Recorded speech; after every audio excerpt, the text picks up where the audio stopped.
ఏది అయినా ట్రై చెయ్యి ఆచి చికెన్ మసాలా. ఆచి చికెన్ మసాలా.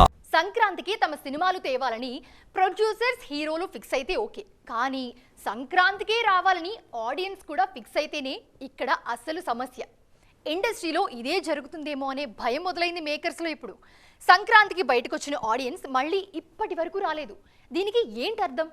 ప్రేక్షకుల్ని రప్పించే సినిమాలే రావట్లేదా? ఈ టాపిక్కే ఈరోజు మన ఎక్స్క్లూజివ్లో మాట్లాడుకుందాం రండి.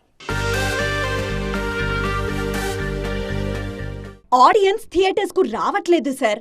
ఈ మధ్య ఇండస్ట్రీలో కొందరు నిర్మాతలు చేస్తున్న కంప్లైంట్ ఇది.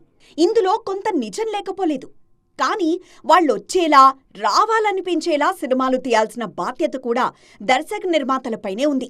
ఆ విషయంలో ఓన్లీ సంక్రాంతి సీజన్ మాత్రమే నిర్మాతలకు వర్కౌట్ అవుతోంది. మొన్న సంక్రాంతికి ఆడియన్స్ అంతా థియేటర్లకు క్యూ కట్టారు. ముఖ్యంగా మనశంకర వరప్రసాద్ గారు, అనగనగా ఒక రాజు, నారీ నారీ నడుమ మురారి సినిమాలను తెగ చూశారు ఫ్యామిలీ ఆడియన్స్.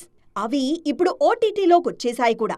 కానీ ఇప్పటి వరకు బాక్సాఫీస్ దగ్గర మరో హిట్ రాలేదు. సంక్రాంతి తర్వాత థియేటర్స్ అన్నీ మళ్లీ కళతప్పాయి. గత నెల రోజుల్లో దాదాపు 20 సినిమాలు విడుదలయ్యాయి. అందులో ఓం శాంతి శాంతి, యూఫోరియా, ఫంకీ లాంటి క్రేజీ సినిమాలున్నాయి.